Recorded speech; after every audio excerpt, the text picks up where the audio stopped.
I'm Crown Point School Superintendent Todd Terrill. Join me here at the Learning Center today for another Super Thing.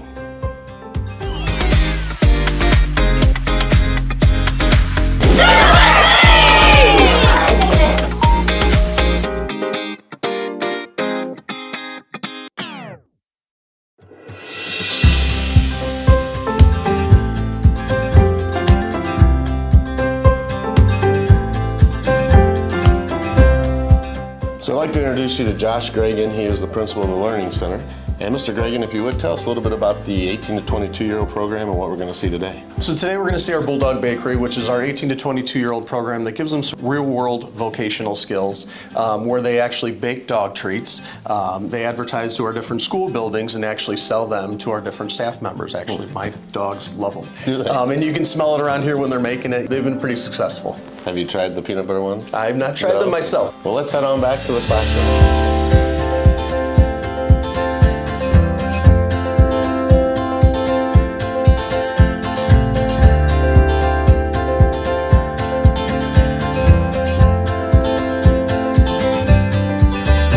Do you like to bag the treats or to use the cutter, the cookie cutter? Which one? This one is bag the treats and this one is use the cookie cutters. You like both? Are we there? Both? Yes, all right.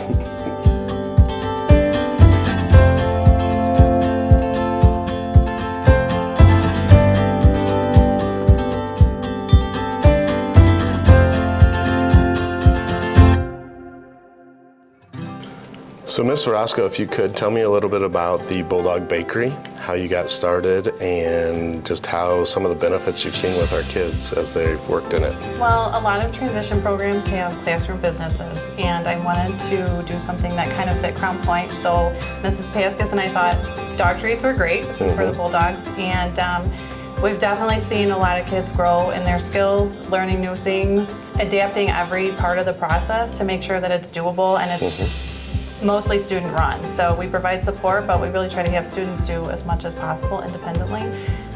So it's been a great experience for them, and it's also been something that they're really proud of, and they're proud to take home to their families and share with the school corporation. So do you take some of the skills that we saw today and really kind of make them fit for the kids as to what their strengths are? Yeah, so we definitely have had to adapt some things so that everybody can participate. Each student tries different parts of the job, but some of them definitely have more strengths in certain areas. So getting them to do all the parts, but doing what they do best. So as you've gone through this, obviously you want the kids to feel some level of success as they're doing it, but yet challenge them.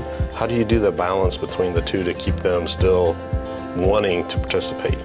Well, in the beginning, we kind of gradually rolled out the steps. So we started just by baking and practicing the baking skills, and as they understood more and they became more independent, they were more excited to participate. And then as we've shared with people, a lot of people are very excited to see what we're doing, and that's really motivating for them. So how do you do that where I know you've got the pamphlets you send out to different buildings here for our staff to be able to purchase them? Do you just put it out for everybody, or do you kind of choose a building at a time to go through? How do you facilitate that? So we've worked on one building a week. We started here just at the Learning Center because there's a smaller number of people. And then we've reached out to different principals, and they've been willing to let us send out order forms to their staff. And it's definitely been a challenge to keep up with all the support we've been getting. So we've had to limit kind of how much people can order because we've had a lot of support. Yeah, I'm sure there are days you go home and you smell like either peanut butter and pumpkin treats or cheese treats. Yep. Very good.